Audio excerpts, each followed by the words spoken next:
முக்கியமான விஷயம் சொல்றேன். இப்போ அடுத்தது 51 படம் குபேரா. இந்த நியூஸ் யாருக்காவது தெரியுமா தெரியாது. அந்த படத்துல தலைவர் ஏன் இவ்வளவு கொந்தளிக்கிறாங்க? குப்பை தொட்டில மாஸ்க் இல்லாம சும்மா நம்ம பேர் வச்சு குப்பை வச்சிருப்பாங்களா வண்டி, அந்த மாதிரி குப்பை தொட்டில 10 நாள் அவர் எதுவுமே மாஸ்க் இல்லாம மாஸ்க் எதுவுமே போடாம எந்த மாஸ்க்குமே போடாம குப்பை தொட்டில 10 நாள் ஷூட் பண்ணிருக்காங்க. பேசி முடிச்சிட்டியா? இந்த விஷயம் தனுஷ்கே தெரியாது.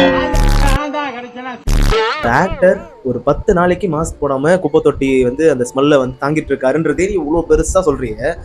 அப்ப நம்மளாம் மனுஷங்க தானடா, நமக்குலாம் நாத்தம் இருக்காதா, நமக்குலாம் கஷ்டம் தெரியாதா, இல்ல என்னன்னு புரியல எனக்கு. எப்படி சொல்றேன்னா, இந்த மாதிரி ஆளுங்க தான் வந்து குப்பை விடுறவங்க உண்மையாவே தெரு பக்கம் வந்து கொஞ்சம் தண்ணி கொடுப்பான்னு வாட்டர் பாட்டில் கொடுத்தா குழா தண்ணி குடிச்சு கொடுப்பானுங்க. ஒரு ஆக்டர் பண்ணா அது பெரிய விஷயம். இவங்கலாம் பண்ணா வந்து அதெல்லாம் வந்து அவங்க ஜஸ்ட் அவங்களோட வேலை தானே, அது அதெல்லாம் பண்றாங்க. இது அவங்களோட நடிப்பை அவங்க மேம்படுத்துறதுக்காக போடுற ஒரு சின்ன எஃபெக்ட். கண்டிப்பா அந்த ஒரு எஃபெக்ட்டுக்கான ஒரு பிரதிபலன் அவங்களுக்கு மேடையில கிடைக்கும். உனக்கு என்ன கிடைக்கும்? குதிக்கிறான், அப்படியே குதிக்கிறான் பார்க்கும்போது எனக்கே பதறுது, என்னடா சொல்ல வர.